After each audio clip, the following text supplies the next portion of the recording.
Assalamualaikum. I hope you all will be good and fine. So today we are going to discuss about the blood and composition of blood. आज जिस चीज़ के बारे में हम पढ़ेंगे वो है ब्लड, और इसके साथ साथ हम पढ़ेंगे कि ब्लड जो है वो किन किन चीज़ों से मिलके बना हुआ है। तो सिंपली अगर हम ब्लड को डिस्कस करें तो ब्लड हमारे पास एक विस्कस रेड फ्लूइड होता है। It is a viscous red fluid of connective tissues.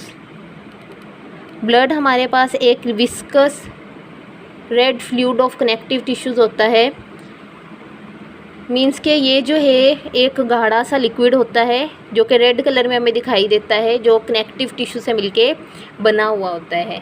अब आगे जो है हम इसकी कंपोजिशन पढ़ेंगे। कंपोजिशन मींस के ब्लड जो है वो किन किन चीज़ों से मिलके बना हुआ है। ये दिखता हमें रेड कलर का है, एक गाढ़ा सा फ्लूइड होता है, लेकिन ये किन किन चीज़ों से मिलके बना हुआ है। तो कंपोजिशन पे जब हम आते हैं तो ब्लड जो है वो दो चीज़ों से मिलके बना हुआ है। फर्स्टली एक तो होता है प्लाज्मा, एंड सेकंड जो है वो ब्लड सेल्स।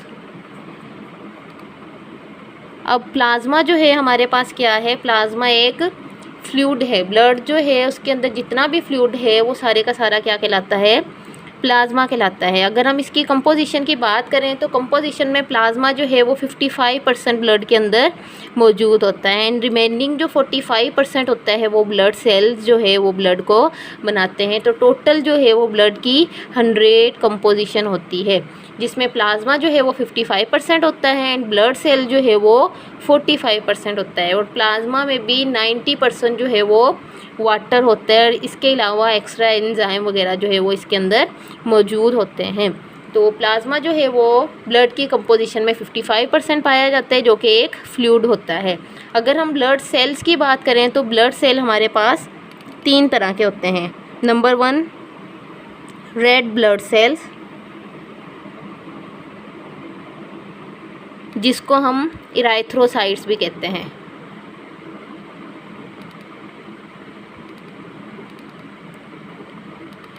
एंड सेकंड जो है वो white blood cell, and third जो है वो प्लेटिलेट्स होते हैं। हम वन बाय वन इनको डिस्कस करते हैं। तो सबसे पहले रेड ब्लड सेल जो है वो कौन से सेल होते हैं। रेड ब्लड सेल को इराइथ्रोसाइट भी कहा जाता है। रेड ब्लड सेल जो है वो नो न्यूक्लिएटेड सेल होते हैं। ये वो सेल होते हैं जिनके पास न्यूक्लियस नहीं पाया जाता।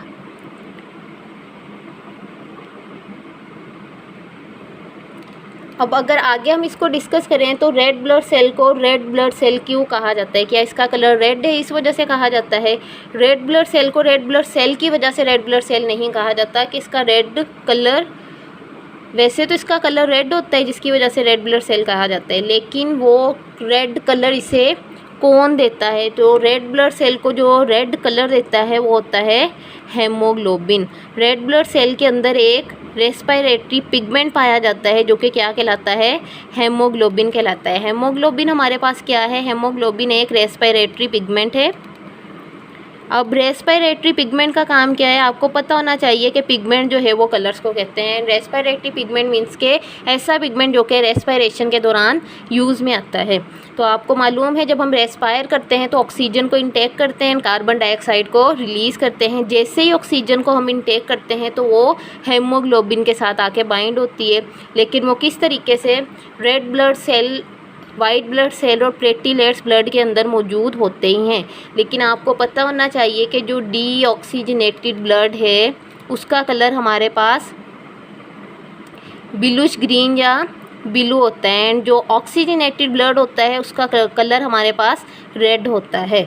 अब डीऑक्सीजनेटेड जो ब्लड होता है उसके अंदर भी आरबीसीज, डब्ल्यूबीसीज एंड प्लेटिलेट्स मौजूद होते हैं और ऑक्सीजनेटेड में, लेकिन ये कलर में रेड होता है और ये कलर रेड नहीं होता। रेड क्यों होता है, क्योंकि इसमें आके ऑक्सीजन मिक्स हो जाती है। अब इस ऑक्सीजन को मिक्स करवाने का काम किसका है, वो है हेमोग्लोबिन। अब हेमोग्लोबिन एक रेस्पिरेटरी पिगमेंट है। हेमोग्लोबिन में ऐसी क्या चीज़ मौजूद है जो कि ऑक्सीजन को अपने साथ बाइंड करती है। तो याद रखें हेमोग्लोबिन जो है वो एक आयरन कंटेनिंग ग्रुप है। Fe जो है ये क्या है, आयरन है। ये एक आयरन कंटेनिंग पिगमेंट है।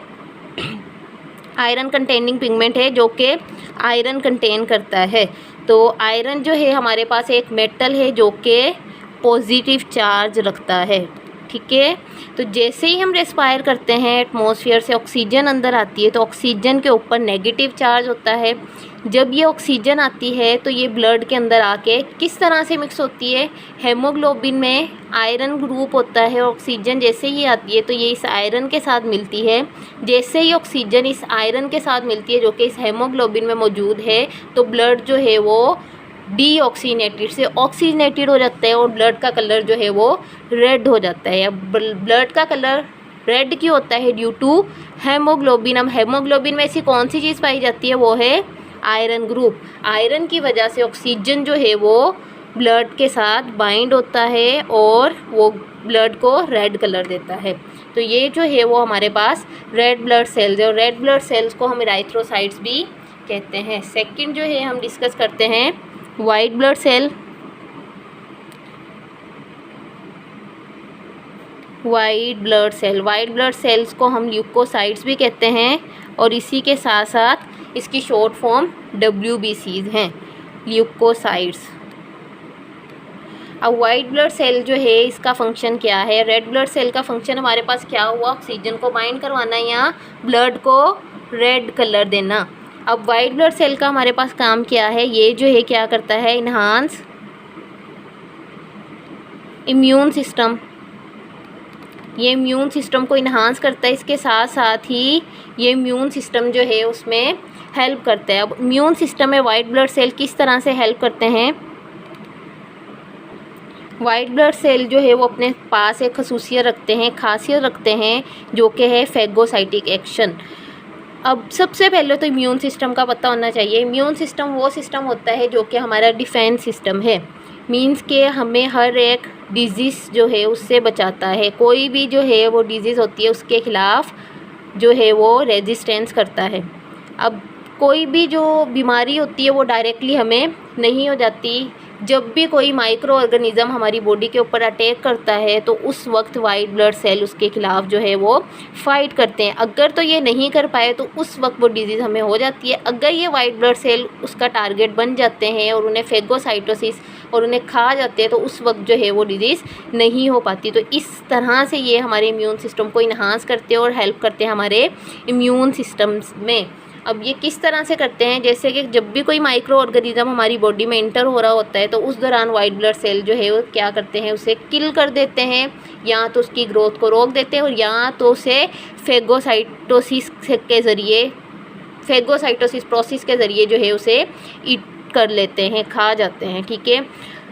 एक तो ये तरीका हो गया। सेकंड जो है क्या हो गया? या तो वो डायरेक्टली उन्हें पकड़ के उस ब्लड से जो है वो या उस बॉडी से जो है वो एक साइड से फ्लूइड लिम्फ के अंदर डाल देते हैं जिससे जो है वो बॉडी से एक्सक्रीट हो जाते हैं। तो वाइट ब्लड सेल जो है वो हमारे इम्यून सिस्टम को इन्हांस करते हैं। वाइट ब्लड सेल हमारे पास ये न्यूक्लिएटेड सेल्स होते हैं। ये वो सेल होते हैं जिनके पास न्यूक्लियस जो है वो पाया जाता है। रेड ब्लड सेल वो सेल होते हैं जिनके पास न्यूक्लियस नहीं पाया जाता। अब लास्ट जो हम डिस्कस करते हैं वो है हमारे पास platelets.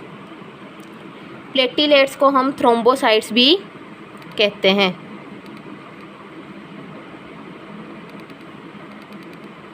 Platelets also called thrombocytes. अब प्लेटिलेट्स जो है वो क्या काम करते हैं? Help in blood clotting. ये जो है वो ब्लड को क्लॉट करने में हेल्प करते हैं, ब्लड को जमने में हेल्प करते हैं। और प्लेटिलेट्स में थ्रोम्बिन जो है एक पिगमेंट पाया जाता है, थ्रोम्बिन पाया जाता है जिसकी वजह से ये जो है ब्लड को क्लॉट करने में हेल्प करते हैं। अब वो किस तरीके से? हमें जब कोई चोट वगैरह लगती है तो उस दौरान हमें वहाँ से ब्लीडिंग हो रही होती है, तो अगर हम कुछ देर उसे दबा के रखें तो कुछ देर बाद उसमें से ब्लड आना बंद हो जाता है और वहाँ आप एक छोटा सा डॉट सा जो है वो ब्लड का आपको दिखाई देगा। तो वो जो है क्या होता है? उसमें प्लेटिलेट्स होते हैं। प्लेटिलेट जो है उस ब्लड को वहीं पे क्या कर देते हैं? क्लॉट कर देते हैं।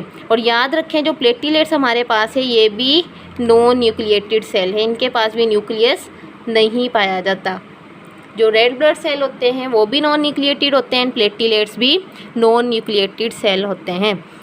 उसके बाद वाइट ब्लड सेल हमारे पास न्यूक्लिएटेड सेल होते हैं। ये 3 तरह के सेल और प्लाज्मा मिलके जो है वो ब्लड को बनाते हैं। वो किस तरह से, जिस तरह से हम पानी के अंदर बर्फ़ के छोटे छोटे टुकड़े करके फेंक दें और वो पानी के अंदर फ्लोट कर रहे हों, इसी तरह से प्लाज्मा के अंदर ब्लड सेल फ्लोट कर रहे होते हैं।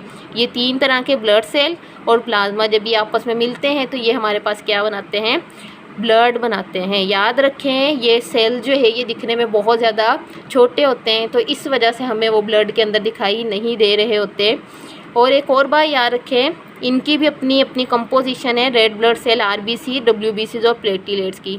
अगर तो प्लेटिलेट्स ब्लड के अंदर ज़्यादा हो जाते हैं तो उस वजह से क्या हो जाता है, ब्लड जो है वो और ज़्यादा गाढ़ा हो जाता है। इसकी कमी की वजह से ब्लड पतला हो जाते हैं। और जब WBCs जो है ब्लड के अंदर कम हो जाएं तो उस वक्त इंसान का इम्यून सिस्टम जो है वो बहुत ज़्यादा वीक हो जाता है, जिससे जो है वो कैंसर का शिकार हो जाते हैं, जिस बीमारी को हम कहते हैं ल्यूकीमिया। ठीक है, तो ल्यूकीमिया जो है वो एक ब्लड कैंसर है। वो किसकी वजह से होता है, deficiency of white blood cell. तो आगे जो है हम डिस्कस करते हैं ब्लड के फंक्शन को, कि ब्लड जो है उसके कौन कौन से फंक्शन हैं। वैसे तो ब्लड के बहुत सारे फंक्शंस हैं, लेकिन हम जो है इनमें कुछ इम्पोर्टेंट फंक्शन जो है वो डिस्कस करते हैं। याद रखें, हमारी बॉडी का कोई भी ऐसा पार्ट मौजूद नहीं है जो कि जिसमें ब्लड मौजूद ना हो। तो सबसे पहले जब हम ग़िज़ा खा रहे होते हैं, उसके बाद उसकी डाइजेशन होती है, फिर एब्जॉर्प्शन होती है। एब्जॉर्प्शन के बाद वो जो एब्जॉर्ब न्यूट्रिएंट्स होते हैं वो सारे के सारे आके ब्लड के अंदर मिक्सअप हो जाते हैं। जैसे ही वो ब्लड के अंदर मिक्स होते हैं तो ब्लड जो है क्या करता है, उसकी ट्रांसपोर्ट करता है। तो आप जानते हैं हमारी बॉडी के पूरे पार्ट्स के अंदर ब्लड मौजूद हैं। तो जैसे ही न्यूट्रिएंट्स जो है वो ब्लड के अंदर मिक्स हो जाते हैं तो ब्लड जो है उन्हें पूरी बॉडी तक लेके जाता है। सेकंड, अगर हम फंक्शन की बात करें तो हमारी बॉडी के अंदर बहुत सारे फंक्शन हो रहे होते हैं। जैसे ही मैंने अभी आपको वाइट ब्लड सेल का बताया कि वो फेगोसाइटिक एक्शन करता है, उस दौरान जो है वो वेस्ट सब्सटेंस या बॉडी के अंदर कोई भी ब्रेक डाउन या बहुत सारी रिएक्शंस हो रहे होते हैं, जो वेस्ट सब्सटेंस होते हैं उनको जो है वो क्या करता है, ट्रांसपोर्ट करता है। जितने भी बॉडी में या ब्लड के अंदर कोई वेस्ट सब्सटेंस आ जाते हैं तो वो ब्लड जो है वो क्या करता है, उन वेस्ट सब्सटेंस को बॉडी से बाहर जो है वो एक्सक्रीट कर देता है। नंबर 3 फंक्शन पे आते हैं। तो 3rd फंक्शन जो है वो है डिस्ट्रीब्यूशन ऑफ हीट। ब्लड जो है वो हीट की डिस्ट्रीब्यूशन भी करता है। मींस के अगर तो हमारा बॉडी टेम्परेचर लो है तो उस दौरान जो है वो हमारी बॉडी जो है वो बहुत ज़्यादा ठंडी हो चुकी होती है। तो जिस दौरान ब्लड जो है वो बॉडी की तरफ कम फ़्लो करता है। अगर तो हीट बहुत ज़्यादा है तो उस दौरान जो है वो ब्लड ज़्यादा फ़्लो करने लग जाता है, जिसकी वजह से जो है ये क्या करता है, हीट की डिस्ट्रीब्यूशन करता है। इसके साथ साथ जो है ये क्या करता है, ट्रांसपोर्ट करता है गैसेस को, चाहे वो ऑक्सीजन हो या चाहे वो कार्बन डाइऑक्साइड हो। अगर तो वो बॉडी के अंदर आ रही है तो ब्लड पूरे ब्लड के अंदर उसे फैला देता है। अगर तो कार्बन डाइऑक्साइड को बाहर निकलना है तो भी जो है वो बॉडी से बाहर निकाल देते हैं। तो ट्रांसपोर्ट ऑफ गैसेस। अभी हमने बात की वाइट ब्लड सेल जो कि हमारा डिफेंस सिस्टम, इम्यून सिस्टम में जो है वो हेल्प करते हैं। तो ब्लड जो है वो क्या करता है, डिफेंस अगेंस्ट डिजीज़ से जो है वो हमें बचाता है। किस वजह से, तो याद रखें ब्लड के अंदर WBCs मौजूद है जो कि क्या करते हैं, हमारे इम्यून सिस्टम को इन्हांस करते हैं और डिजीज़ जो है उससे रोकते हैं, उसके ख़िलाफ़ फाइट करते हैं। इसके अलावा जो है 6 नंबर पे फंक्शन अगर हम पढ़ें तो ब्लड का फंक्शन है protection against its own loss. ये जो है क्या करते हैं, प्रोटेक्शन करता है। किसकी प्रोटेक्शन करता है, अगेंस्ट इट्स ओन लॉस, अपने लॉस होने की प्रोटेक्शन करता है। वो किस तरह से अपने लॉस होने की प्रोटेक्शन करता है, प्लेटिलेट्स के थ्रू।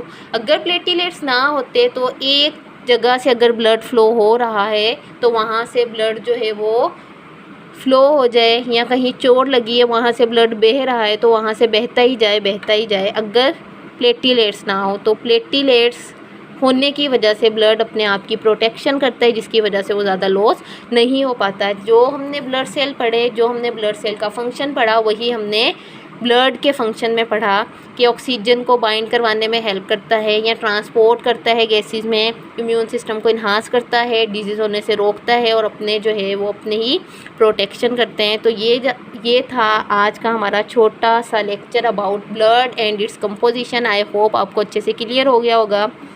अल्लाह हाफिज़।